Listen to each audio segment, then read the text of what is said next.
வாழ்க்கை ஒரு வட்டம்னு சொல்லுவாங்கல்ல, அந்த வட்டத்த தான் நான் இப்ப சுத்தி வந்துகிட்டு இருக்கேன்னு சொல்லலாம். பிகாஸ் நான் கல்யாணம் ஆகி வந்த புதுசுல என்னுடைய ரூம், என்னுடைய வீடு இதுவா தான் இருந்துச்சு. பட் சம் சிச்சுவேஷன் நான் வந்து ஒரு 2 1/2 இயர்ஸ்ல நான் வந்துட்டு வீட்ட விட்டு வெளிய போயிட்டேன். போனதுக்கப்புறம் ஆக்சுவலா நான் ரொம்ப நிம்மதியா இருந்தேன்.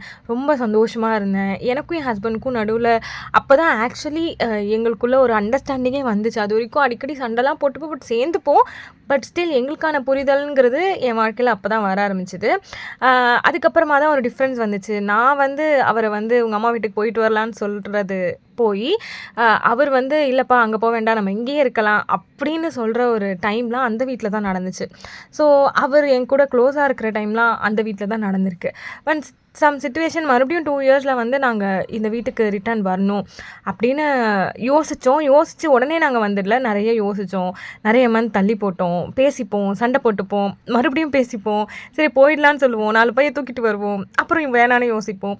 ஸோ இப்படி ஒரு மாரி ஆசிலேஷன்லேயே இருந்தது. மறுபடியும் இதுக்குள்ள வரணுமா? மறுபடியும் இதுக்குள்ள வந்தா இதெல்லாம் பிரச்சனைலாம் வருமே! இதெல்லாம் ஃபேஸ் பண்ணணுமா? இதெல்லாம் நம்ம வந்து தாங்கணுமா? எதுக்கு? அப்படின்லாம் நான் நெறைய யோசிச்சிருக்கேன். அவரும் எனக்கு வந்து சில பதில்கள்லாம் குடுத்துருக்காரு. அதுக்கப்புறம் ஒரு நாள் திடீர்னு ஏதோ ஒரு சிச்சுவேஷன் இந்த வீட்ல தான் இருக்கணும். இன்னைக்கு வந்துட்டேன். இனி இங்க தான் இருக்க போறேன் அப்படின்னு ஒரு சிச்சுவேஷன் வரும்போது, என் ஹஸ்பண்ட் எனக்கு நெறைய சொல்லிக் குடுத்தாரு. ஸோ இதெல்லாம் இப்படிலாம் பண்ணு. நானும் உனக்கு சப்போர்ட்டா இருக்கேன். நீ ஒரு இடத்துல ஏறிப்போ, நான் ஒரு இடத்துல இறங்கி வரேன். இத நம்ம இப்படி தான் டேக்கிள் பண்ண முடியும். இது இப்படி தான். இத நம்ம கவனிச்சு தான் ஆகணும். இத நம்ம வந்து சரிப்படுத்துறோமோ இல்லையோ, இத நம்ம ஃபேஸ் பண்ணி தான் ஆகணும் அப்படின்னு ஒரு சிச்சுவேஷன் வரும்போது, என் கூட ரொம்ப பக்கபலமா, ஓகே நம்ம 2 பேரும் சேர்ந்து பண்ணலாம் அப்படின்னு சப்போர்ட்டா இருந்தது என்னோட ஹஸ்பண்ட் தான்.